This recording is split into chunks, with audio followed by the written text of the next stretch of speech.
요즘 예배당에 오고 갈 때 길에 떨어진 꽃잎을 밟고 다닙니다. 이렇게 날마다 꽃이 깔린 이런 꽃길을 따라서 출퇴근을 하는 것이 참 즐겁습니다. 겨울에는 이게 길에 쌓인 눈 때문에 미끄러지지 않을까 늘 조심하고, 또 녹지 않은 소금이나 염화칼슘 밟으면 신발이 상하고 또 예배당이 더러워지기 때문에 소금이나 염화칼슘을 피해서 조심조심 다녔습니다.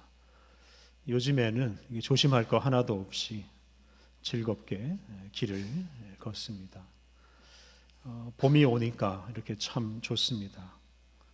화창한 봄이 우리의 많은 근심거리들을 덜어줍니다.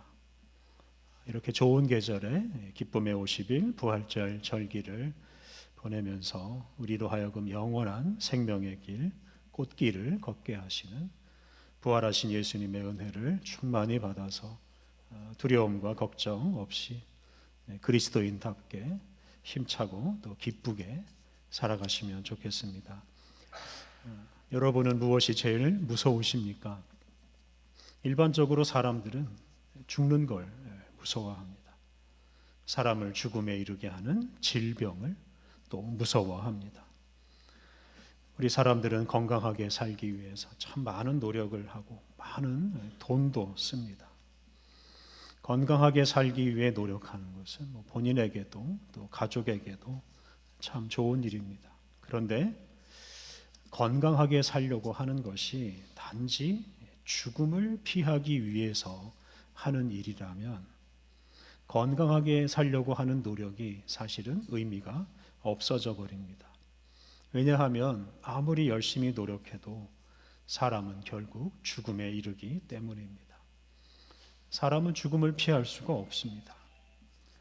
단지 죽는 것이 무서워서 건강하게 살려고 애쓰는 사람은 평생 그 죽음의 공포에서 벗어나기가 어렵습니다. 아무리 건강한 사람도 사실은 죽음의 공포에서 해방될 수가 없습니다. 그러니 이렇게 죽음을 두려워하고 죽음을 피하기 위해서 노력하는 사람은 단지 연명하는 차원에서 살다가 결국 죽음을 맞이하고 말 뿐입니다. 중국의 진나라 진시황은 신하들을 전국으로 전 세계로 보내서 불로초를 찾아오라고 한 것으로 유명합니다. 영원히 늙지 않게 하는 그 불로초를 먹고 영원히 살고자 했습니다. 이렇게 진시황이 죽지 않으려고 많은 노력을 했습니다만 장수하기는커녕 49살에 세상을 떠나고 말았습니다. 죽지 않으려고 노력한다고 해서 우리가 죽음의 공포에서 벗어날 수 없고 죽음을 피할 수도 없습니다. 바다에서 항해하는 배가 풍랑을 만나서 침몰하려고 하면 승객들은 우선 그 기울어진 배의 높은 곳으로 가려고 합니다. 또 그곳에서 난간이나 기둥을 붙들고 그 배 바깥으로 떨어지지 않으려고 노력합니다. 그런데 아무리 높은 곳으로 올라가고 난간이나 기둥을 아무리 굳게 붙들고 있어도 그 배가 침몰해 버리면 그 배와 함께 물속으로 가라앉을 수밖에 없습니다. 그래서 침몰하는 배를 붙들고 있기보다는 그 배에서 뛰어내려서 구명보트를 타는 것이 생존 가능성을 더 높일 수 있습니다. 침몰하는 배 안에서는 아무리 많은 노력을 해도 그게 다 헛수고가 되어버립니다. 과감하게 그 배를 버리고 침몰하지 않는 다른 배로 갈아타야 목숨을 보존할 수가 있습니다. 죽음에 이르는 존재인 사람이 자신만의 노력으로 결코 죽음에서 벗어날 수 없습니다. 스스로 죽음에서 벗어날 수 있다고 생각하는 사람은 평생 죽음의 공포에 사로잡혀 살 수밖에 없습니다. 다시 말해서 사람이 죽음에 굴복하는 그 자기 자신에게서 벗어나지 못하면 죽음과 그 죽음의 공포에서 벗어날 수가 없습니다. 오늘 봉독한 신약의 말씀은 예수님께서 죽음의 공포에 사로잡힌 사람에게 평화를 주시는 이야기입니다. 다르게 표현하면 죽음의 공포에 사로잡힌 사람이 부활하신 예수님을 만난 후에 비로소 죽음의 공포에서 벗어나서 새로운 인생을 사는 이야기입니다. 오늘 봉독한 요한복음 20장 19절 이하 말씀은 부활하신 예수님께서 문을 잠그고 방 안에 숨어 있는 당신의 제자들을 찾아오셔서 평강과 사명을 주시는 이야기입니다. 예수님께서 십자가에서 죽으실 때 예수님의 제자들은 다 예수님을 배신하고 예수님 곁을 떠났습니다. 아주 소수의 제자들, 주로 여성 제자들만 예수님이 십자가를 지신 골고다 언덕까지 따라갔을 뿐입니다. 이렇게 예수님의 대부분의 제자들이 예수님을 떠난 이유는 아주 단순합니다. 예수님을 따라다니다가는 예수님처럼 십자가에 달려 죽을 수도 있다는 것을 알았기 때문입니다. 그들은 예수님을 죽인 사람들이 자신들도 죽일 것이라고 생각하고 그들을 피해서 숨었습니다. 오늘 본문 19절 상반절에 그런 제자들의 상황이 나옵니다. 이날 곧 안식 후 첫날 저녁에 제자들이 유대인들을 두려워하여 모인 곳에 문들을 닫았더니, 안식 후 첫날 저녁은 예수님께서 부활하신 날 저녁입니다. 그때 예수님의 제자들은 유대인들이 두려워서, 즉 예수님을 죽인 유대인들이 두려워서 문을 닫고 방 안에 숨어 있었습니다. 예수님의 제자들은 예수님을 죽인 유대인들이 예수님을 따르는 자신들까지 죽이는 것이 두려워서 예루살렘을 떠나서 아예 먼 곳으로 도망을 치거나 예루살렘에 있더라도 숨어서 살았습니다. 예수님이 부활하신 뒤에도 예수님의 제자들은 그렇게 숨어 사느라고 예수님이 부활하신 것을 알지 못했습니다. 예수님께서 바로 그런 제자들을 찾아가셨습니다. 만약에 부활하신 예수님이 그렇게 문을 닫고 숨어 사는 제자들을 찾아가지 않으셨더라면 제자들은 평생 죽을 때까지 그 방 안에서 두려움에 사로잡혀 살았을 것입니다.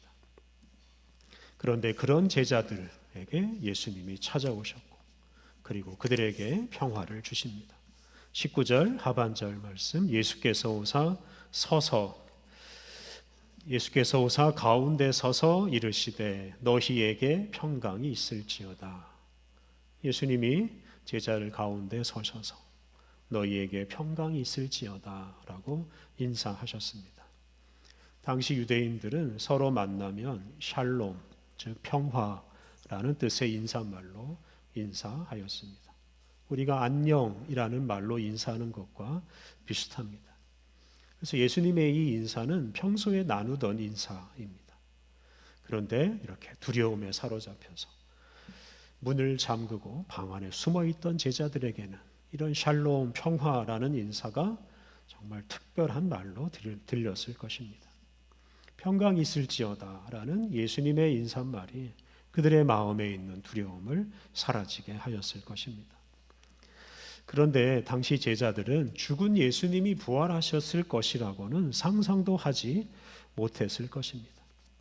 갑자기 나타나서 샬롬이라고 인사하는 예수님을 보고서 유령이라고 생각했을 수도 있습니다. 예수님은 그런 제자들에게 당신이 부활하셨다는 사실을 분명히 알게 하십니다. 20절 말씀, 이 말씀을 하시고 손과 옆구리를 보이시니 제자들이 주를 보고 기뻐하더라. 예수님께서 제자들에게 당신의 몸을, 당신의 손과 당신의 옆구리를 보여주셨습니다. 예수님이 십자가에 달리실 때 군인들이 그 예수님의 손에 못을 박았습니다. 예수님께서 십자가에서 죽으실 때 군인들이 창으로 예수님의 옆구리를 찔렀습니다. 이 때문에 예수님의 손에는 못자국이 있고 예수님의 옆구리에는 손에는 못자국이 있고 옆구리에는 창자국이 있습니다. 그렇게 예수님께서 그 상처 입은 손과 옆구리를 보여주심으로 당신이 십자가에서 죽으셨던 분이고 그리고 다시 살아나셨다 하는 사실을 알게 하셨습니다. 그 후에 예수님은 다시 한번 샬롬이라고 인사하십니다. 21절 상반절, 예수께서 또 이르시되 너희에게 평강이 있을지어다. 예수님은 이렇게 제자들에게 평강이 있을지어다 반복해서 말씀하셨습니다. 부활하신 예수님은 당신이 부활하신 것을 모른 그 제자들에게 십자가에서 죽으실 때 입은 상처를 보여주시고 당신이 부활하셨다는 사실을 알리셨습니다. 그리고 그것으로 제자들 마음에 있는 두려움, 의심 다 몰아내시고 평강을 주셨습니다. 예수님이 제자들에게 주신 평강, 이 평화가 어떤 평화이겠습니까? 자신들도 예수님처럼 죽을 수도 있다는 그런 두려움, 또는 죽으면 다 끝이라고 생각하는 두려움, 죽으면 인생 자체가 사라지고 죽으면 모든 수고가 다 헛수고가 된다고 생각하는 두려움, 죽으면 다 험으로 돌아간다고 생각하는 두려움, 이 두려움들을 다 몰아내는 평화, 평강을 예수님께서 주셨습니다. 예수님의 제자들은 예수님처럼 죽는 것이 두려워서 숨어 있었습니다. 그런데 죽은 예수님께서 부활하셔서 제자들에게 부활하신 당신의 몸을 보여주셨습니다. 그렇게 함으로써 예수님은 제자들을 사로잡고 있던 두려움에서 벗어나게 하셨습니다. 죽음으로 모든 것이 끝나지 않는다라는 사실을 제자들은 확인했습니다. 그러하기에 죽음의 공포로부터 해방됩니다. 그들은 유대인들에게 죽는 것을 두려워하지 않게 됩니다. 닫아둔 방문을 열고 세상으로 나갈 수 있게 되었습니다. 이렇게 부활하신 예수님을 만난 덕분에 죽음의 공포에서 벗어나고 닫아두었던 방문을 열고 세상으로 나아갔습니다. 사랑하는 성도 여러분, 우리는 스스로 죽음의 공포에서 벗어날 수 없습니다. 부활하신 예수님을 만나고 부활하신 예수님을 영접할 때 우리는 비로소 죽음에 대한 두려움에서 벗어나고 평화롭게 살아갈 수 있습니다. 부활하신 예수님께서 주시는 평화를 누릴 때 우리는 죽음이나 질병이 일으키는 공포와 허물을 두려워하지 않고 담대하게 세상으로 나아갈 수 있습니다. 우리가 단지 건강하다고 해서 또는 운동을 열심히 한다고 해서 죽음이 일으키는 두려움에서 벗어날 수 없습니다. 죽음을 이기신 예수님을 영접할 때 우리 인생이나 이 세상이 죽음으로 끝나지 않는다는 확신, 소망을 얻을 수 있습니다. 그리고 이런 확신과 소망을 품을 때 우리는 단지 죽지 않기 위해서 애쓰는 인생이 아니라 하나님의 뜻을 품고 세상으로 나아가서 적극적으로 기쁘게 하나님의 뜻을 이루며 살 수 있습니다. 부활하신 예수님은 죽음의 공포에 사로잡혀서 문을 닫고 숨어 사는 제자들을 찾아가셔서 평화를 주셨고 제자들은 예수님이 주신 그 평화 덕분에 죽음을 두려워하지 않고 문을 열고 세상으로 나아가서 살게 되었습니다. 이것이 오늘 우리가 첫 번째로 묵상한 주제입니다. 오늘 우리가 두 번째로 묵상할 주제는 예수님께서 제자들에게 평화와 함께 주시는 것, 곧 사명입니다. 예수님은 당신의 제자들이 문을 걸어 잠그고 세상과 담을 쌓고 사는 것을 바라지 않으셨습니다. 그래서 예수님은 제자들에게 사명을 주시고 그들을 세상으로 보내십니다. 21절 하반절에서 예수님이 이렇게 말씀하십니다. 아버지께서 나를 보내신 것 같이 나도 너희를 보내노라. 예수님께서 아버지 하나님께서 당신을 보내신 것처럼 당신도 제자들을 보내신다고 말씀하십니다. 이 구절에서 보낸다라는 말이 반복됩니다. 아버지 하나님은 당신의 아들 예수 그리스도를 하늘에 머물게 하지 않으시고 이 세상으로 보내셨습니다. 그와 마찬가지로 예수님은 방 안에 있는 제자들을 방 바깥으로 세상으로 심지어 그들을 죽이려고 하는 사람들이 있는 곳으로 보내십니다. 하나님의 보내심을 받은 예수님께서 이 세상에서 어떻게 사셨습니까?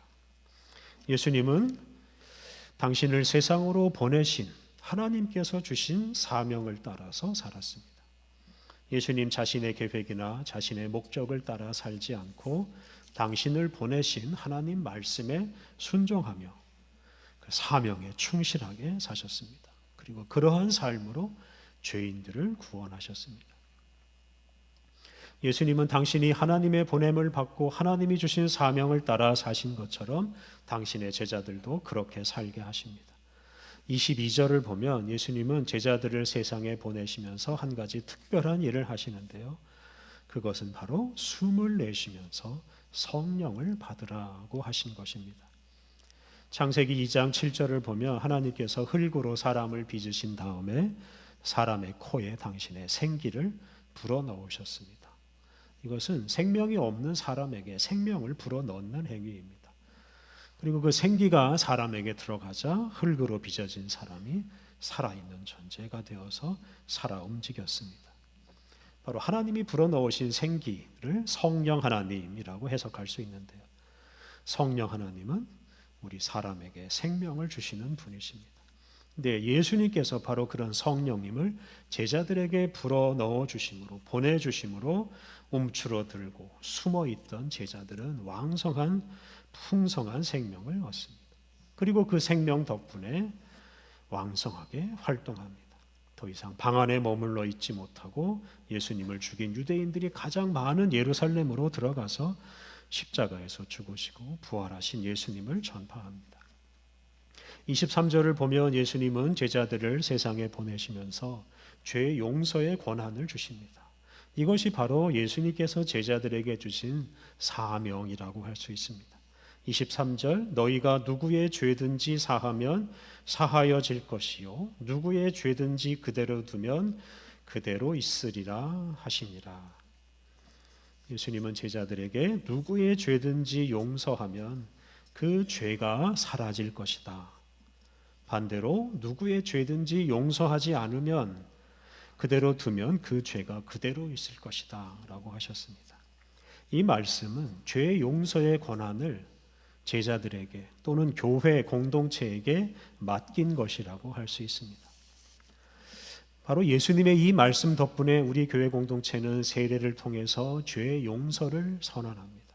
지은 죄를 회개하고 예수님을 믿기로 결단하는 사람에게 교회는 세례를 베풀고 그 세례받는 사람의 모든 죄가 사해지고 그 죄인의 옛사람은 사라지고 새로운 피조물로 다시 태어났다고 선언합니다. 이런 방식으로 교회는 예수님께서 교회에게 맡겨주신 그 죄 용서의 권한을 사용합니다. 교회가 또는 그리스도인들이 세상에 나아가서 복음을 전파하며 삼위일체 하나님의 이름으로 세례를 베풀며 이 죄 용서의 권한을 사용할 때 이 세상에서 죄인들이 사라지고 죄가 사라지고 하나님의 나라가 이루어질 것입니다. 이것이 바로 우리 그리스도인들과 교회에게 주신 예수님의 사명입니다. 예수님은 우리를 세상에 보내시면서 죽음 앞에서 실망하고 두려워하는 죄인들에게 영원한 생명의 복음을 전파하게 하십니다. 이 사명이라는 단어를 영어로 하면 미션입니다. 이 사명의 어원은 라틴어로 미시오입니다. 이 미시오는 보냄 또는 파송이라는 뜻입니다. 예수님께서 제자들을 세상에 보내시는 행위가 바로 보냄, 파송, 미시오입니다. 그리고 보내는 사람이 보냄을 받는 사람에게 부여한 임무가 바로 이 사명, 미션입니다.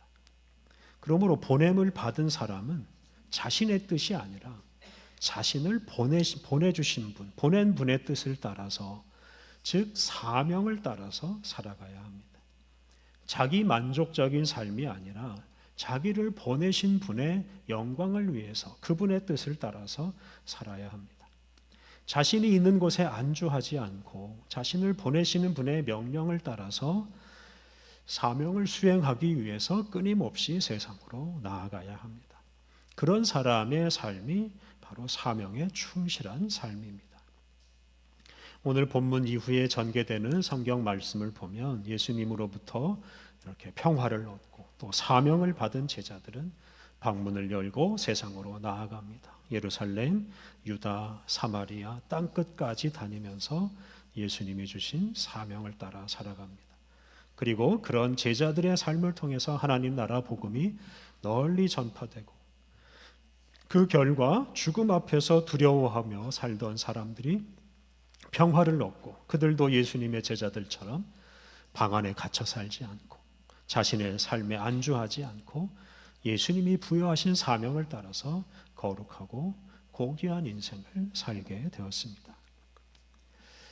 앞에서 사람들이 가장 무서워하는 것이 죽음이라고 말씀드렸습니다만, 요즘 사람들에게는 죽는 것보다 더 무서운 것이 있는 것 같습니다. 그것은 바로 돈이 없는 것입니다. 안타깝게도 돈 없이 가난하게 사는 것보다 차라리 죽음을 선택하고, 또 돈이 있어야 사람답게 살 수 있다고 생각하는 사람들이 있습니다. 그런데 사람들이 돈 없는 것을 왜 그렇게 무서워합니까? 돈이 없으면 사고 싶은 물건을 살 수 없기 때문입니다. 돈이 없으면 하고 싶은 일을 하지 못하기 때문입니다. 요약하면 돈이 없으면 소비하지 못하기 때문입니다. 소비라는 게 무엇입니까? 그것은 철저히 자기 중심적인 생활입니다. 예를 들어서 자기 입을 위해서 맛있는 음식을 소비합니다. 자기 몸을 화려하게 꾸미려고 좋은 옷을 소비합니다. 자기 눈을 즐겁게 하려고 여행 상품을 소비합니다. 소비는 이렇게 세상으로 나아가지 않고 다른 사람에게 다가가지 않고 철저하게 자기 자신 안에 머물러서 자기를 위해서만 사는 행위입니다. 물론 우리가 소비 없이 어떻게 살 수 있겠습니까?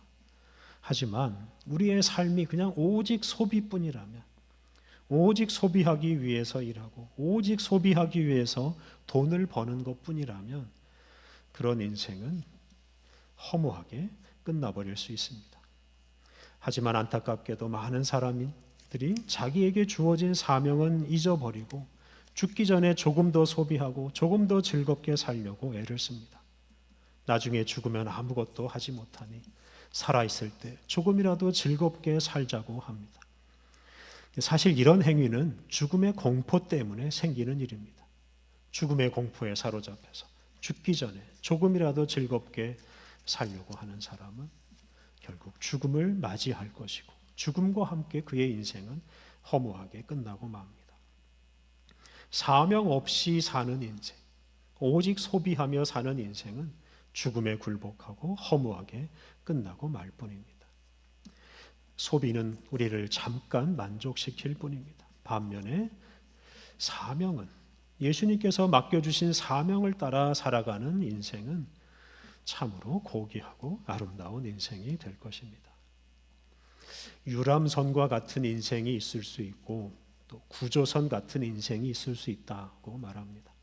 유람선을 타고 다니면 보기 좋은 곳, 즐길 곳이 많은 곳으로 다니면서 즐겁게 살 수 있습니다. 하지만 그런 인생은 죽음에 굴복하는 그 자기의 몸, 그 육체를 만족시키는 것 이상의 삶이 될 수가 없습니다. 반면에 구조선을 타고 다니면 볼거리도 없고 재미도 없는 위험한 사고의 현장으로 다니느라고 생명의 위협도 받을 수 있습니다. 하지만 그런 인생은 죽어가는 사람을 살리는 고귀한 인생이 될 것입니다. 자신을 만족시키는 소비 생활에 머물러 있지 않고 예수님이 주신 사명을 따라 세상으로 나아가서 죄 용서의 복음을 전하는 사람이 참으로 고귀한 인생을 살 수 있습니다. 부활하신 예수님은 당신의 죽음 때문에 슬퍼하고 무서워하던 제자들을 찾아가서 만나 주셨습니다.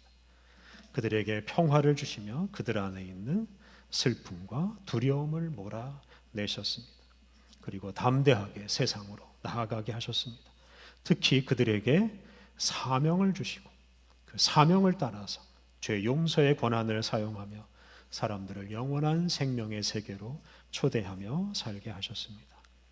부활절 절기 기쁨의 50일을 보내면서 우리에게 다가오시는 부활하신 예수님을 만남으로 예수님이 주시는 평화와 영원한 생명을 받아 누리십시오.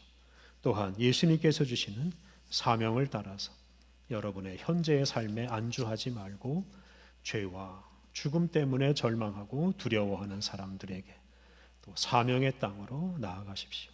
그리고 그 사명의 땅에서 죽음에 굴복하지 않는 기쁘고 담대한 삶으로 죄인을 용서하시고 세상을 구원하시는 하나님의 복음을, 예수님의 복음을 전파하며 살아가시기를 바랍니다.